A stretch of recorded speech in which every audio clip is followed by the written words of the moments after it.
পরবর্তীতে এর থেকে বৃহৎ আন্দোলন হবে।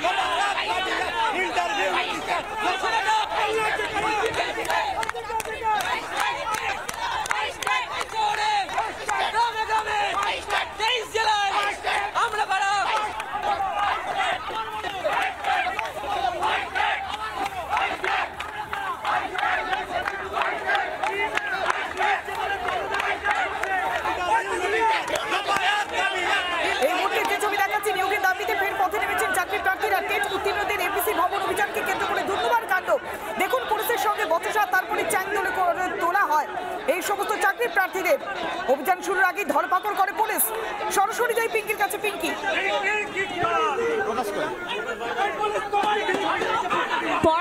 পুলিশ সরকারের দলদাসে পরিণত হয়েছে। আমরা আমাদের দাবিটা জানাতে এসেছি। আমাদের সঙ্গে অন্যায়মূলক ব্যবহার করছে, আমাদের ধাক্কি করে আমাদের গায়ে পর্যন্ত হাত তুলছে পুলিশ।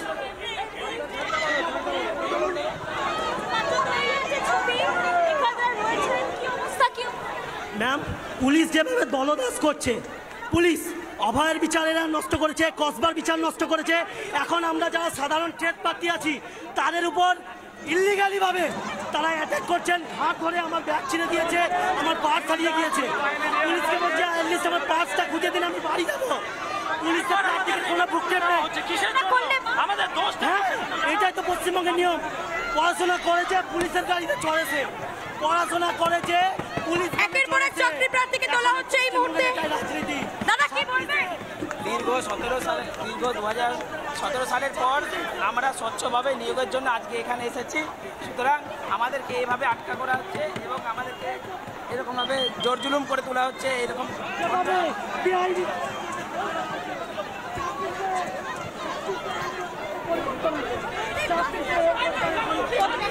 আমাদেরকে বছরে দুবার অর্থাৎ 3 বছর প্রায় 6 বার নিয়োগের থেকে বঞ্চিত করার পর পর্ষদ থেকে আরো অত্যাচার করা হচ্ছে পুলিশ দিয়ে। আমরা শান্তিপূর্ণ আন্দোলন চালাতে এসেছিলাম। আজকে আমরা প্রাথমিক পর্ষদের সামনে এসেছিলাম নিজেদের অধিকারকে সামনে রেখে শান্তিপূর্ণ আন্দোলন করতে, কিন্তু পুলিশ দিয়ে নির্মমভাবে আমাদেরকে অত্যাচার করা হলো। আজকে এক একজন চাকরি প্রার্থীকে 4-5 মিলে তোলা হলো বলপূর্বক।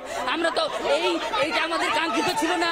আমরা নিজেদের চাকরির দাবিটা নিয়ে সামনে এসেছিলাম, পর্ষদের সামনে এসেছিলাম তাদেরকে আমাদের যন্ত্রণাটা জানান দিতে, কিন্তু আমাদেরকে নির্মমভাবে অত্যাচার করা হচ্ছে এভাবে পুলিশ দিয়ে। আমরা থানায় নিয়ে যাওয়া হচ্ছে, আটক করা হচ্ছে তাদেরকে। সেই ছবি সরাসরি দেখানোর চেষ্টা করব। সামনেও কিন্তু একাধিক বাস রাখা হয়েছে, প্রিজন ভ্যান রাখা হয়েছে। পুলিশ এই মুহূর্তে অত্যন্ত তৎপর, কারণ চাকরি প্রার্থীদের আটকাতে হবে, সেই কারণে তারা তৎপর আছে। তাদের সঙ্গে আমি একটু কথা বলার চেষ্টা করব, কারণ একের পর এক প্রিজন ভ্যানে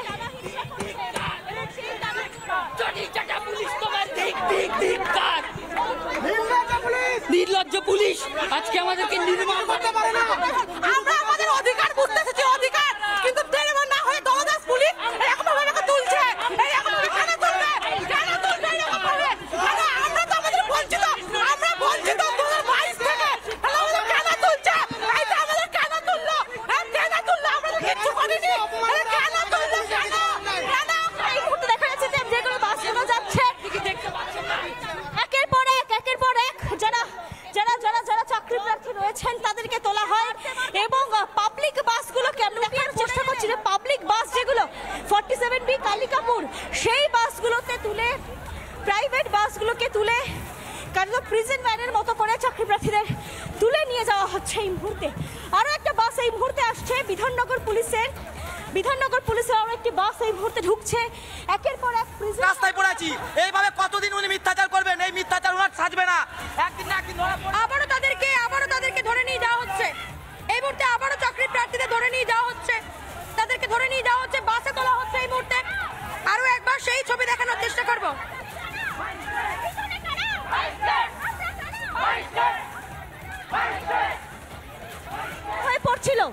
পুলিশ জল চোখে মুখে দিচ্ছে, কিটিতে মারতে মারতে পুলিশের কাছে তো লুটিয়ে পড়ে গেলেন, অজ্ঞান হয়ে গেলেন।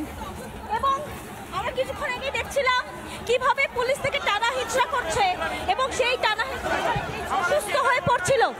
পুলিশ জল চোখে মুখে দিচ্ছে, কিটিতে মারতে মারতে পুলিশের কাছে তো লুটিয়ে পড়ে গেলেন, অজ্ঞান হয়ে গেলেন। সেইগুলো কে দাবি, সেই দাবিগুলো আমরা জানাতে এখানে এসেছি, কিন্তু আমাদেরকে বিহারের মতো নিয়োগ চাই। এই মমতা ব্যানার্জি জনতা উন্নয়নের অনেক রকম 1,10,000-এর উন্নয়ন প্রকল্প দিচ্ছে, কিন্তু আমাদের আবারও একের পর এক চাকরি প্রার্থীকে তোলা হচ্ছে। এই মুহূর্তে 2022 প্রাথমিক টেট পাস চাকরি প্রার্থীরা তারা ইন্টারভিউ। নানা ধরনের কন্টেন্ট দেখার জন্য লাইক করুন, শেয়ার করুন আমাদের ফেসবুক পেজ, সাবস্ক্রাইব করুন আমাদের ইউটিউব চ্যানেল। পাশাপাশি অন্যান্য ব্রেকিং নিউজের জন্য অবশ্যই চোখ রাখুন রিপাবলিক বাংলায়।